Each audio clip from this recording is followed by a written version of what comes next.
नमस्कार दोस्तों, D classes में आपका स्वागत है। आज हम रीजनिंग के प्रैक्टिस देखेंगे। इसमें रीजनिंग के 20 इंपॉर्टेंट प्रश्न हैं। यदि आप एसएससी, रेलवे या किसी भी स्टेट एग्जाम की तैयारी कर रहे हैं तो ये प्रैक्टिस सेट आपके लिए काफ़ी इंपॉर्टेंट है, क्योंकि इस प्रैक्टिस सेट में जो प्रश्न दिए गए हैं उसी टाइप के प्रश्न आपके परीक्षा में पूछे जाएंगे। तो चलिए हम शुरू करते हैं प्रश्न संख्या 1 से। प्रश्न संख्या 1 करने से पहले आपसे रिक्वेस्ट है, वीडियो शुरू से अंत तक जरूर देखिए। वीडियो अच्छा लगे तो लाइक और कमेंट कर दीजिए। चैनल पे नए आए हैं तो प्लीज चैनल को सब्सक्राइब कर लीजिए। अब आपके सामने है क्वेश्चन नंबर 1। नीचे दी गई श्रृंखला श्रेणी में प्रश्नवाचक चिन्ह के स्थान पे कौन सी संख्या आएगी? प्रश्नवाचक चिन्ह के स्थान पे कौन सी संख्या आएगी वो हमें ज्ञात करना है। तो यहाँ पे जो संख्या आएगी उसको ज्ञात करने के लिए हम क्या करते हैं, 120 का संबंध 143 के साथ, 143 का संबंध 168 के साथ और 168 का संबंध 195 के साथ हम ज्ञात करते हैं। तो 120 को क्या करने से 143 हमें प्राप्त होगा।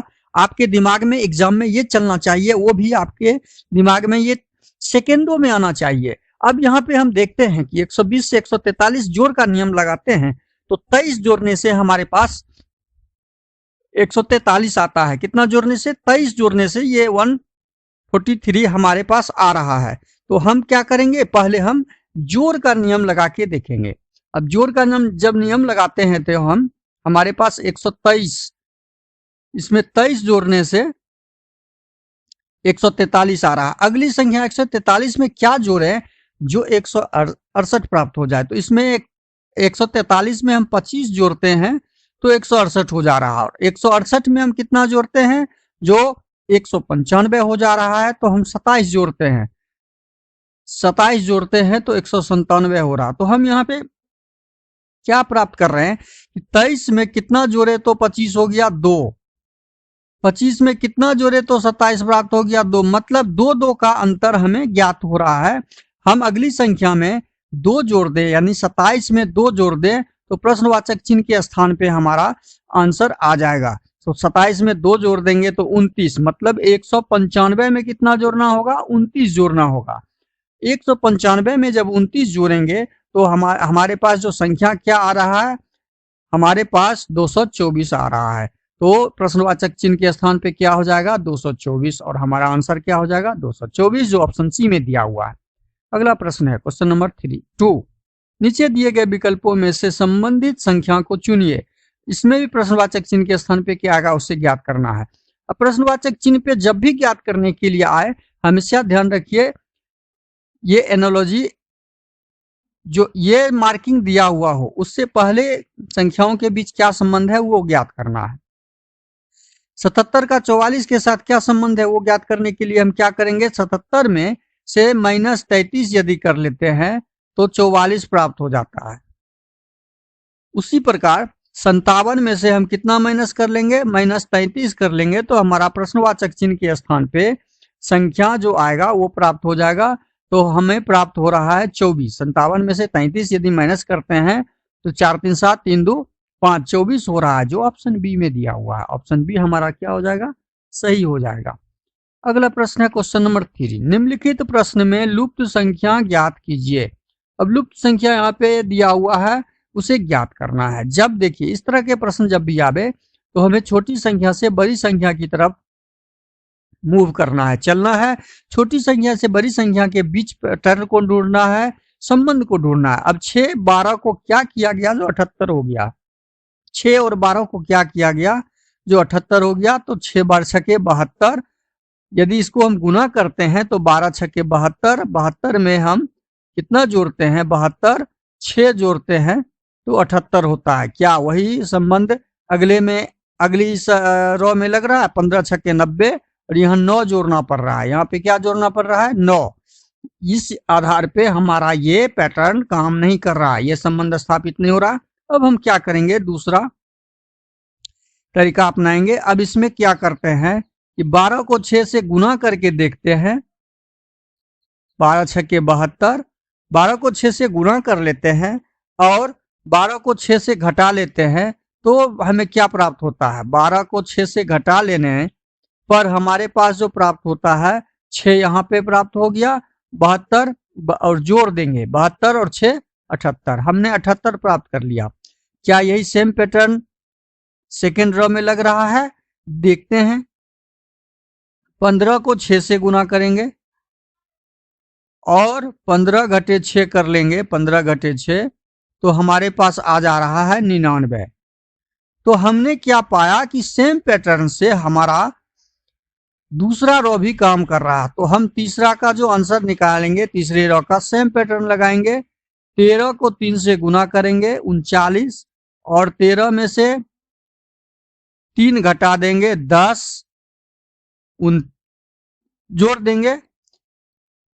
उसके बाद हम जोड़ेंगे तो क्या आ जाएगा, 39 10 49। हमारा आंसर क्या आ रहा है 49। प्रश्नवाचक चिन्ह के स्थान पे हमारा क्या हो जाएगा 49, जो ऑप्शन ए में दिया हुआ है। अगला प्रश्न है क्वेश्चन नंबर 4। यदि ट्रेन का कोड दिया हुआ है 291529195, तो बस का कोड दिया हुआ है 2310, तो कार का कोड क्या होगा। अब देखिए, ट्रेन का कोड दिया हुआ है, ट्रेन के कोड के हिसाब से हमारा आंसर निकलेगा और बस का कोड ज्ञात करने से। तो ट्रेन में टी का मान होता है 20, टी का मान 20, आर का मान क्या होता है 18, ए का मान 1 होता है, आई का मान 9 होता है और एन का मान जो होता है 14 होता है। तो यहाँ पे हमें 2 9 1 9 5 ज्ञात करना है। जब इस दोनों को जोड़ेंगे, इकाई दहाई को जोड़ लेंगे और इकाई संख्या में हमें ज्ञात करना हो तो 2 प्राप्त होगा।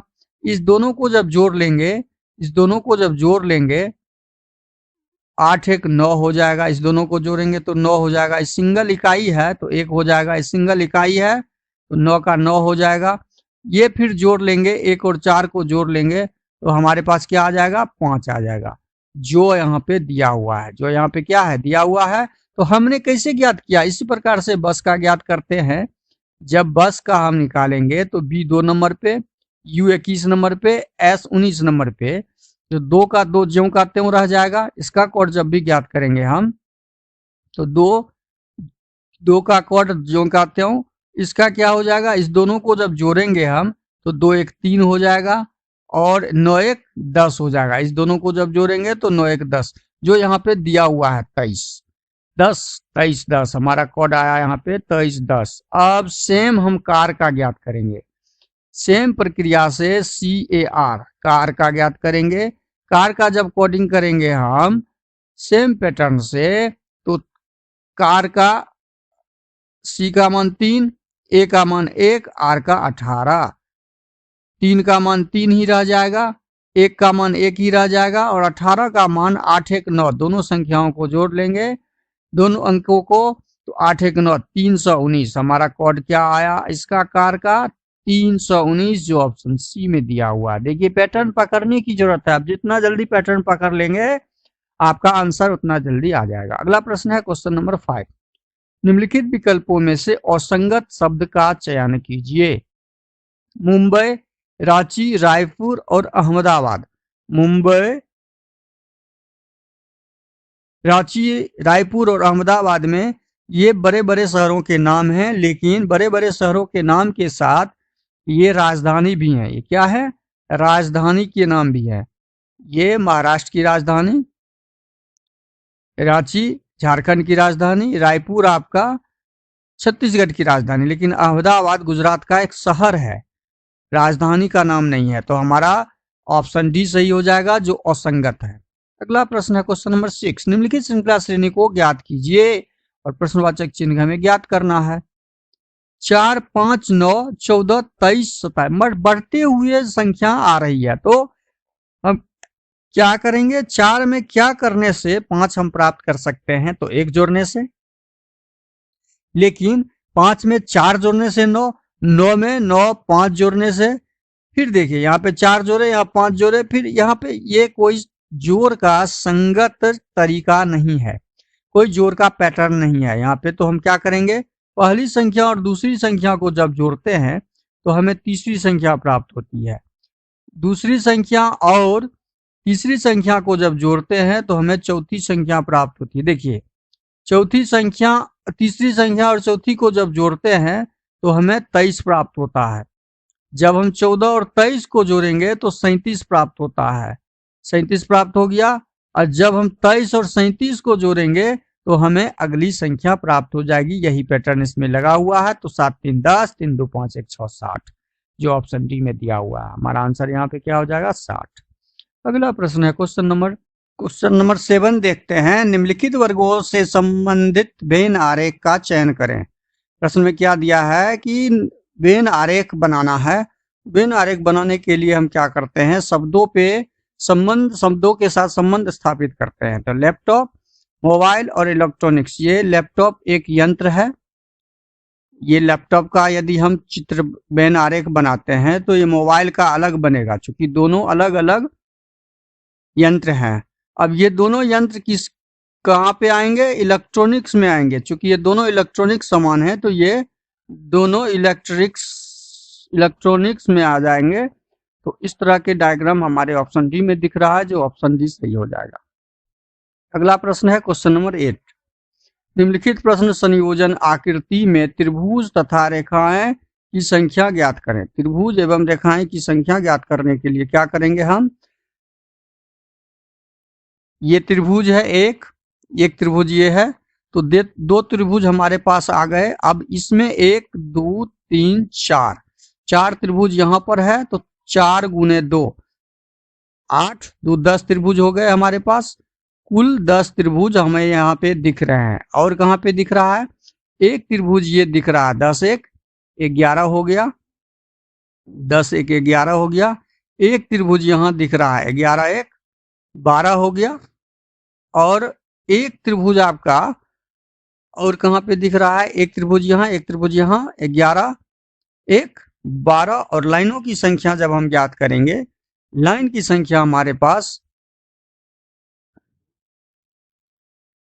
लाइन की संख्या दोनों मिला के हमें प्राप्त करना है। एक लाइन ये हो गया, एक लाइन ये हो गया 2, एक 3, एक 4 और 5 6 7 और 8। टोटल लाइन की संख्या हमारे पास कितने हो गए? त्रिभुज की संख्या 12, लाइन की संख्या 8, कुल लाइन और त्रिभुज की संख्या 20, जो ऑप्शन बी में दिया हुआ। हमारा ऑप्शन बी सही हो जाएगा। अगला प्रश्न है क्वेश्चन नंबर 9। नीचे दिए गए विकल्पों में से संबंधित शब्द को चुनिए। संबंधित शब्द को चुनना है और प्रश्नवाचक चिन्ह के स्थान पे क्या आएगा उसे ज्ञात करना है। खिलाड़ी का संबंध टीम के साथ, तो कलाकार का संबंध किसके साथ होगा वो ढूंढना है। तो खिलाड़ी जितने भी ग्रुप में होते हैं उसे टीम बोला जाता है। तो टीम में खिलाड़ी होते हैं। खिलाड़ी टीमों का निर्माण करता है। तो कलाकार गिरोह का निर्माण नहीं करता है, भीड़ का निर्माण भी नहीं करता है, झुंड का निर्माण भी नहीं करता है, वो दल का निर्माण करता है। तो कलाकार का दल के साथ संबंध स्थापित हो जाएगा, जिस प्रकार आपका खिलाड़ी टीम के साथ संबंध है। तो इस प्रश्न का सही आंसर ऑप्शन बी है। अगला प्रश्न है क्वेश्चन नंबर 10। कौन सा विकल्प श्रृंखला श्रेणी को पूरा करेगा? अब श्रृंखला श्रेणी को पूरा करने के लिए हमारे पास विकल्प जो है वह कौन सा है? अब देखते हैं। यहाँ पे 1 2 3 4 5 6 7 8 9 10 11 12। तो जब हम 12 यहाँ पे है तो 4 4 का ग्रुप लेंगे। 4 4 का जब ग्रुप लेंगे हम तो 1 2 3 4 1 2 3 4 1 2 3 4। अब देखिए यहाँ पे शुरू में डी है और यहाँ पे भी शुरू में डी है। इसका मतलब यहाँ पे शुरुआत डी से होगा। हमारा पहला लेटर डी हो जाएगा। अब डी के बाद यहाँ पे क्या दिया हुआ है? सेकंड में सेकंड का ज्ञात करना है। डी सी, यहाँ 2 शब्द ही दिया हुआ है। यहाँ भी सी है, लास्ट में सी है, यहाँ भी लास्ट में सी है, तो यहाँ भी लास्ट में सी होगा। और यहाँ डी सी 2 शब्द है। इसका मतलब डी सी करके तो हमने शब्द को ढूंढ लिया कौन सा शब्द यहाँ पे लगा हुआ है। तो D C C D C सी, जो ऑप्शन बी में दिया हुआ है, ऑप्शन बी हमारा सही हो जाएगा। अगला प्रश्न है क्वेश्चन नंबर 11। एक ही पासे 2 स्थिति दर्शाई गई है। दिए गए पासे में 5 अंक के विपरीत कौन सा अंक होगा? देखिए, जब पासा 2 प्रकार के होते हैं, एक होता है मानक और एक होता है सामान्य पासा। दोनों पासा का जानकारी होना जरूरी है। मानक पासा, जिसमें जो हमारे घर में छक्के का प्रयोग करते हैं लूडो में, उसे मानक पासा बोलते हैं। और सामान्य पासा जो गेम में कहीं कहीं खेला जाता है, वो सामान्य पासा कहलाता है। पहचानेंगे कैसे? जब आमने सामने के फलक, ये आमने सामने के फलक हैं, ये किसी दो फलक का जोड़ यदि 7 हो जाए तो वो सामान्य पासा होगा। अब देखिए 6 एक को जोड़ेंगे तो क्या हो रहा है? 7 हो रहा है, तो ये सामान्य पासा हो जाएगा। ये कौन सा पासा हो जाएगा? सामान्य पासा। यही पहचानने का नियम है। जिस पासे में हम आमने सामने के दो फलक, किसी दो फलक को जोड़ने से 7 प्राप्त नहीं कर पाएंगे तो वह मानक पासा कहलाएगा। अब 6 3 9 5 3 8 ये मानक पासा कहलाएगा। कब? जब ये सिंगल पासा होगा तब। यह केवल ये पासा ना होके केवल ये पासा हो तो ये मानक पासा कहलाएगा। और इसमें हम पता कर सकते हैं कि 6 के पीछे 1 होगा, 5 के पीछे 2 होगा, 3 के पीछे 4 होगा, क्योंकि आप लूडो के छक्का में देखिएगा तो ये आपको दिखेगा। 6 के ठीक विपरीत 1 होता है। अब हम आते हैं सीधा कहाँ पे? अब हम आते हैं कि सामान्य पासा जब हम पहचान लिए, मानक पासा पहचान लिए, तो अब इस प्रश्न को सॉल्व करेंगे। कैसे? इस प्रश्न को सॉल्व कीजिए। इस प्रश्न में दिया हुआ है 5 के विपरीत हमें ज्ञात करना है। तो ये सामान्य पासा हमने पहचान लिया कि ये सामान्य पासा है। जब सामान्य पासा हो तो दोनों पास से जो दी गई पासा के सीरीज होंगे, 2 3 4 5 जो भी होंगे, उसमें से कोई 2 पासा लेके हम उसके अंकों का कॉमन संख्या निकालेंगे। कॉमन संख्या निकालेंगे, क्या करेंगे हम? अब कॉमन अंक निकालेंगे। पासा 1 और पासा 2 का कॉमन अंक हम ज्ञात करेंगे। पासा 1 या पासा 2 ऐसे लिख देते हैं हम। अब कॉमन अंक जब निकालेंगे पासा 1 का, 1 में कॉमन, 1 और 2 का कॉमन कौन सा है? देखिए 3 3 दोनों में है, यह 3 कॉमन हो गया, ये 3 कॉमन हो गया। 6 6 दोनों में है, 6 इसमें भी है, 6 इसमें भी है, दोनों कॉमन है। तो 3 और 6, 3 और 6 क्या है? दोनों कॉमन है। तो 5 के विपरीत सीधा हो जाएगा। 5 के विपरीत 1 बचा कौन? 5 के विपरीत 1। तो हमारा आंसर क्या हो जाएगा? 5 के विपरीत 1 हो जाएगा। और जो ऑप्शन सी में दिया हुआ है, जब 1 कॉमन रहे तो अच्छा, जब 2 कॉमन हो जाए तो हमें तीसरी संख्या का विपरीत जो बचा हुआ अंक है वही निकल जाएगा। जो बचे हुए अंक के तीसरी संख्या होंगे वही तीसरी संख्या के विपरीत अंक हो जाएंगे। तो हमारा आंसर क्या हुआ? 5 का विपरीत 1 और 1 का विपरीत 5 हो जाएगा। तो ये हमारा आंसर हो जाएगा जो ऑप्शन सी में दिया हुआ है। अब क्वेश्चन नंबर 12 करते हैं। क्वेश्चन नंबर 12 में है, निम्नलिखित आकृति का जल प्रतिबिंब चयन कीजिए। अब देखिए नीचे जब प्रतिबिंब, नीचे का ऊपर प्रतिबिंब बने, जल में जब प्रतिबिंब बनता है तो क्या देखना होता है? जल में ऊपर का भाग नीचे और नीचे का भाग ऊपर दिखता है, बस यही फर्क है। अब ये ऊपर का भाग जो है, ये नीचे का भाग ऊपर चला जाएगा तो ये बनेगा जल में। जल में ये तस्वीर बनेगा और ये भाग नीचे आ गया। ये भाग कहाँ आ गया? नीचे आ गया। तो अब हम इस तरह के जल में प्रतिबिंब जब भी बनेगा तो ऑप्शन ये बी संभव नहीं है, ए डी भी संभव नहीं है, ज्यों का त्यों संभव नहीं है। तो ऑप्शन ए क्वेश्चन नंबर 12 का सही आंसर हो जाएगा। अब अगला प्रश्न है क्वेश्चन नंबर 13। क्वेश्चन नंबर 13 देखिए, निम्नलिखित विकल्पों से विषम को पहचानिए। विषम को पहचानने के क्या नियम हैं? हम इसके स्थानीय मान को देखते हैं। 2 से 4, 2 से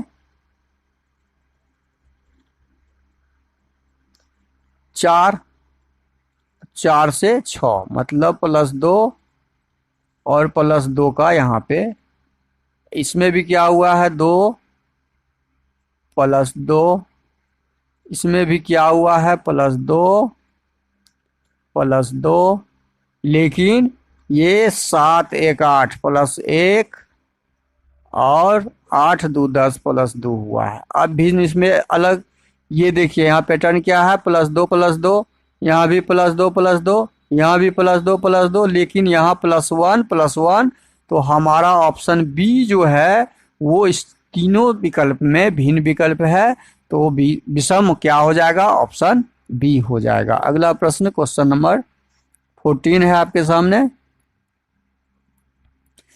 नीचे दिए गए विकल्प से संबंधित शब्द का चयन करिए। जूते का संबंध पैर के साथ है, वही संबंध टोपी का किसके साथ होगा वो ज्ञात करना है। तो जूते पैर में पहने जाते हैं, तो टोपी कहाँ पहने जाएंगे, टोपी सिर में पहने जाएंगे, तो सिर हमारा ऑप्शन सी में दिया हुआ है, तो क्वेश्चन नंबर 14 का सही आंसर ऑप्शन सी हो जाएगा।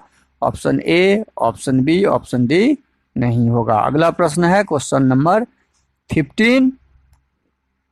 निम्नलिखित प्रश्न में लुप्त संख्या का चयन कीजिए, और लुप्त संख्या का चयन करते हुए हमें बीच की संख्या, बड़ी संख्या प्राप्त करना है, और ये इसे प्रश्नवाचक चिन्ह ज्ञात करना है।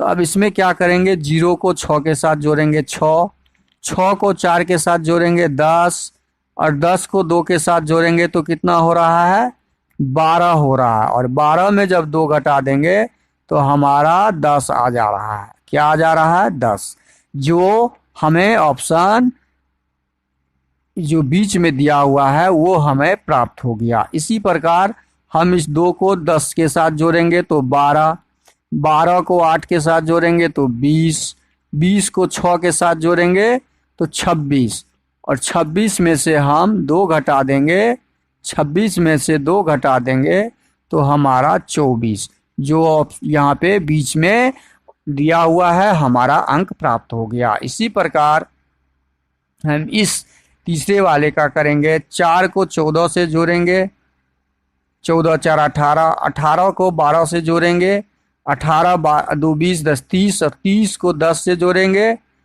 40, कितना हो जाएगा 40, और 40 में से 2 घटा लेंगे उसी पैटर्न के हिसाब से तो हमारा आंसर 38 आएगा।